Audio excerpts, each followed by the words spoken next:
Alright, it's July 5th, 2021, and here in Western Kentucky, we're going to go ahead and start our food plots. Try and get in here and get a lot of the fields sprayed.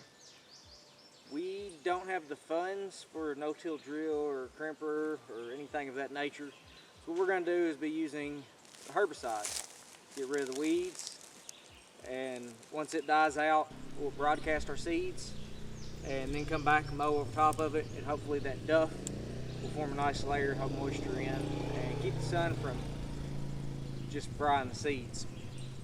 We got a little bit of a late start last year. Didn't get our seeds in until about mid-August. Although they did have a little growth, it was very minimal. The deer used them, but this year we're trying to do a little better. Each year we're trying to improve some.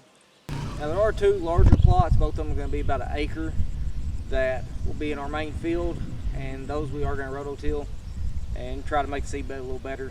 That field was actually commercially planted for a number of years. It's had a bunch of soil amenities added to it, and hopefully some of them are still there and still decent, but that's probably going to be our biggest one that might give us a couple issues. Last year it didn't grow very well, but like I said, deer still used it. So our main thing is going to be getting rid of all these weeds, getting it to where everything's nice and dead. Hopefully this doesn't hurt us too much, just where we mowed it a couple weeks ago. Hopefully get some rain in here, knock that seed down to the soil. It will germinate on top of all this stuff, but it's not going to amount to anything. It's going to die out because it doesn't have nutrients coming from the soil. Hopefully that doesn't hurt us too much up here, but you don't know until you do it. But anyways, when we get done with all the spraying today, I'm going to go through and pull some trail cam cars. They've been out for a couple weeks. They haven't been checked in a couple weeks. They've been out for a couple months. Whew! About screwed up. Luckily, my trail camera kept me from doing it. I forgot to spray this area. We have a little bit going on through here. Probably, I don't know, eighth to a quarter acre. No, probably not even a quarter acre, I don't know.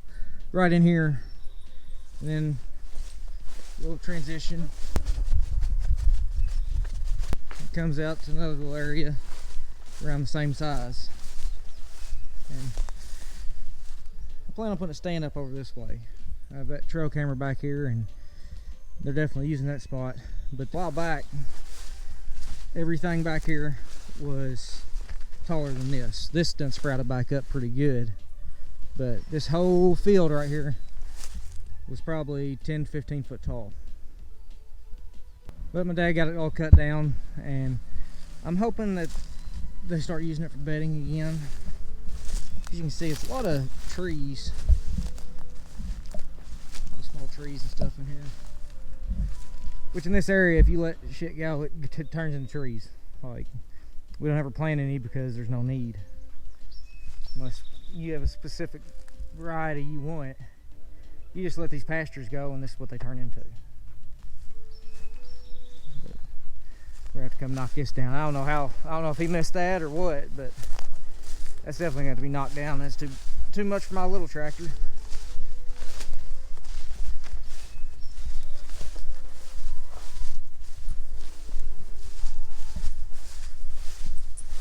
So this is already waist high, but we're gonna get this sprayed real quick and this other side sprayed, and then we will actually be done with spraying. We forgot. We have about 15 acre field here. Fortunately, we can't plant the whole thing as a food plot. We, like I said earlier, used to be production ag. They plant corn and beans and stuff, but they hadn't done that in a number of years. But I've got all this sprayed, and back here there's a little narrow spot, or it narrows in a little bit. And where it narrows in is where this food plot's going to stop. So about an acre and a half. But hopefully I'll put up in these trees behind, well, in front of me, behind y'all, a couple stands. That way I can hunt it with my wife or my sister, or my dad can come out here. But anyways, I just checked the trail camera we have over our little mineral site, and there was 746 videos on it. Another camera had 3,000, and another camera had 1,000. So we've got quite a bit of pictures and videos to go through. Be probably twice that if I had turned my truck on. But that's part of the game, I guess. Everybody makes mistakes. So here in a couple weeks, I'll be back out here to check what all died, how well the kill went, and then I'll also check that track camera to see what's been using that little honey hole. But I'm gonna get some more stuff put out here, and probably gonna conclude it for now. So stay tuned for the next one, and it should have trail camera pictures and stuff like that. So y'all have a good one.